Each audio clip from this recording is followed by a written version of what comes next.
New year की high profile party अपने पूरे स्वभाव पर थी।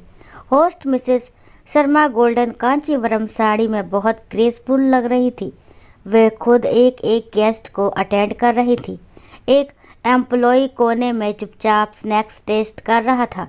मिस्टर शर्मा उसके पास गए और पूछा, सौरभ, तुम अपनी वाइफ को नहीं लाए? इनविटेशन कार्ड में साफ लिखा था ना, विद फैमिली आना है। जी जी सर, उसकी तबीयत ठीक नहीं। ओह, क्या हुआ? डॉक्टर को दिखाया? ट्रीटमेंट लिया? ऐसा कुछ खास नहीं सर। अच्छा, लेडीज़ प्रॉब्लम? मैं अपनी मैडम से कहता हूँ उनसे बात करने। अरे नहीं नहीं सर, इसकी सच में ज़रूरत नहीं। सौरभ बौखला गया था। ज़रूरत तो है। ये तीसरा सेलिब्रेशन है जब तुम अकेले आए हो। वे बीमार नहीं है ना? मिस्टर शर्मा की बात पर सौरभ ने आंखें झुका ली। इससे पहले कि तुम गलत समझो कि इस बुढ़ऊ को मेरी बीवी में इतनी दिलचस्पी क्यों है, मैं बता दूं। मैं नहीं चाहता कि तुम भी वह गलती दोहराओ जो आशु ने की। कौन आशु? बताता हूँ। कहाँ से शुरू करूँ? पहले हम लोग वहाँ बैठ जाते हैं। हाँ, तो हुआ यूँ कि आशु की बीबी ज्योति ने उसे आवाज़ लगाई, बिट्टू के पापा सुनिए, शाम को नए साल की पार्टी में हमको भी ले जाइएगा। तुमसे किसने कह दिया कि नए साल की पार्टी हो रही है? कहीं नहीं जा रहा मैं। अब आप नहीं बताइएगा तो का कोई भी नहीं बताएगा? कल हमको गुप्तैनी और मिश्राइन मिली रही, वो ही बताई रही हमको। बल्कि वो तो पूछ रही थी कि भाभी आप इतने सालों में कभी आई क्यों नहीं? हमेशा अश्विन जी अकेले ही क्यों आते हैं? अब हम का बताते कि हमें तो कभी पता ही नहीं चला कोई पार्टी वार्टी भी होती है। अश्विन का पारा चढ़ गया। सत्यानाश, इसलिए कहीं साथ नहीं जाता। क्या सोच रही होगी वे दोनों? और ये अच्छा लगता है क्या कि भले घर की औरतें आधी आधी रात घर से निकले, पूरी रात पार्टियां करती फिरें आवारा।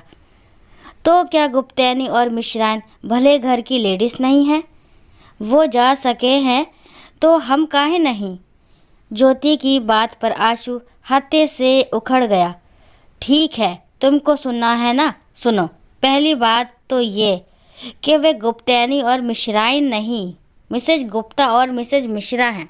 दूसरी बात, कभी उनको और खुद को देखा है? एकदम देहातन गंवार लगती हो। मोटापा देखा है अपना? और ये सफ़ेद बाल?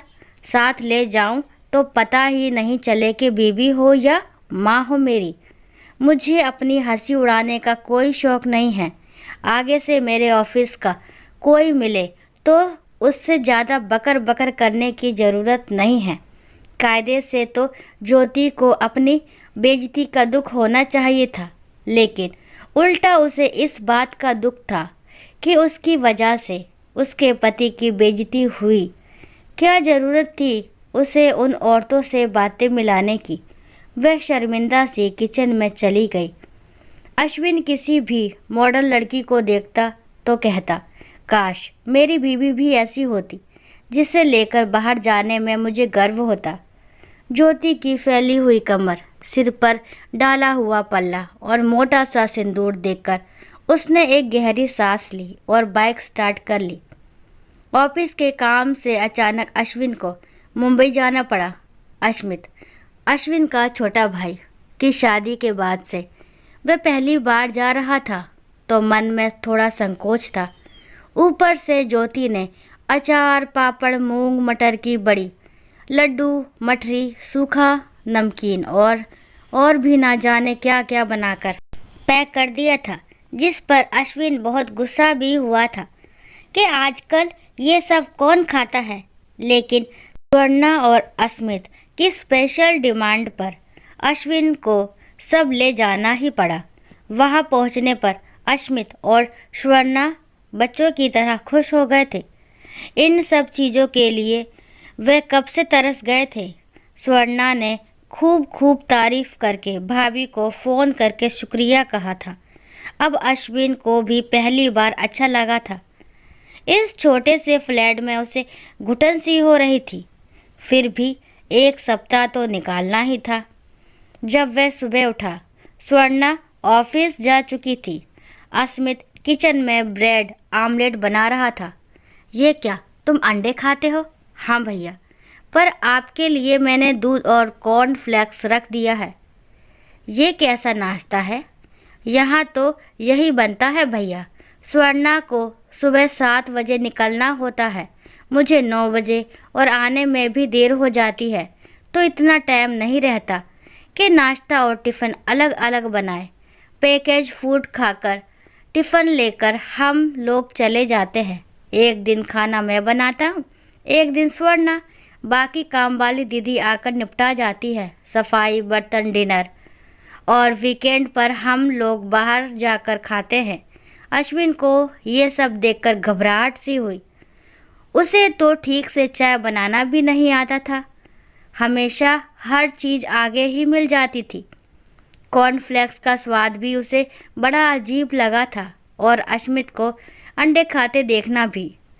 आदत के मुताबिक नहाने के बाद वह बाथरूम से आवाज़ लगाने ही वाला था। फिर बाहर निकलकर अपने इस्त्री किए कपड़े ढूंढने लगा बेड पर, लेकिन रखता कौन। फिर खुद ही जब बैग में से अपने कपड़े निकालकर इस्त्री करके तैयार होकर बाहर निकला, तो आज कोई टिफ़िन पकड़ाने वाला और जल्दी आने का कहने वाला नहीं था। उसे पहली बार ज्योति की अहमियत समझ आई थी। शाम को उसने देखा स्वर्णा स्लीवलेस ब्लाउज पर सिक्विन के वर्क वाली फ्रिल्ड बॉर्डर की साड़ी पहने किसी अवार्ड फंक्शन में जा रही हीरोइन से कम नहीं लग रही थी। ये सब स्टाइल टिप्स तुम अपनी भाभी को भी दिया करो ना। वह देहातन ही रह गई, शहर डेवलप हो गया, लेकिन वह अभी भी गांव में ही जी रही है। कोई बात नहीं भैया, ये साड़ी आप ले जाइएगा भाभी के लिए, या ऐसी ही मैं नई ला दूंगी। अरे नहीं नहीं, उस गंवार के बेडोल शरीर पर ये बिल्कुल अच्छी नहीं लगेगी। जानते हैं भैया, भाभी भी सुडौल हो सकती है और मॉडल जैसी लग सकती है, लेकिन उसके लिए उनको प्रॉपर डाइट चाहिए। डाइटिशियन का चार्ट फॉलो करना होगा। अपने लिए अलग और महंगे डाइट फूड लाना पड़ेंगे। जिम ज्वाइन करना पड़ेगा, ब्यूटी पार्लर जाना होगा, manicure, pedicure, facial, hair spa, haircut, waxing सब करनी होगी, और इसमें बहुत खर्चा और बहुत टाइम लगेगा। मैं भाभी को ये सब समझा दूंगी। क्या आप इसके लिए तैयार हैं? नहीं नहीं, इन सब चौचलों में उसको बिल्कुल मत फंसाना तुम। हाँ हाँ, हिपोक्रेसी की भी सीमा होती है। क्या भैया, आपको बीवी सुपर मॉडल जैसी चाहिए, लेकिन ना उस पर खर्चा करना है, ना टाइम देना है। वह दिन रात आपकी सेवा में लगी रहे, खुद पर ध्यान न दे, फिर भी वेल मेंटेन रहे। बताइए कैसे होगा ये? भाभी बस 10 साल बड़ी है मुझसे, और उनकी बेटी 20 साल की हो चुकी है, जबकि हम लोग अब बच्चा प्लान कर रहे हैं। जिस उम्र में आपकी बेटी मॉल में लिपस्टिक के सेट्स ढूंढ रही है, आपकी पत्नी 2 बच्चों सहित आपकी और आपके माँ बाप की सेवा कर रही थी। पता है, पति अपनी पत्नी पर बराबर ध्यान और अटेंशन दे और प्यार की बातें करे, तो वह हमेशा खिली निखरी रहती है, नहीं तो समय से पहले ही मुरझा जाती है। आप थोड़ा सा साथ दे तो भाभी के अचार, पापड़ और मिठाइयों के हुनर को बहुत आगे ले जा सकते हैं। मार्केटिंग हम देख लेंगे। अश्विन वापस आ गया था और बहुत शर्मिंदा था, पर यह बर्फ़ इतनी आसानी से कैसे पिघलती? ज्योति को लगा उसकी तबीयत ठीक नहीं है। जब उसने उसका माथा छूने के लिए हाथ लगाया तो अश्विन ने उसका हाथ पकड़कर चूम लिया और रोने लगा। तो सौरभ, इस कहानी से क्या समझ आया तुम्हें? मिस्टर शर्मा ने उसे देखा।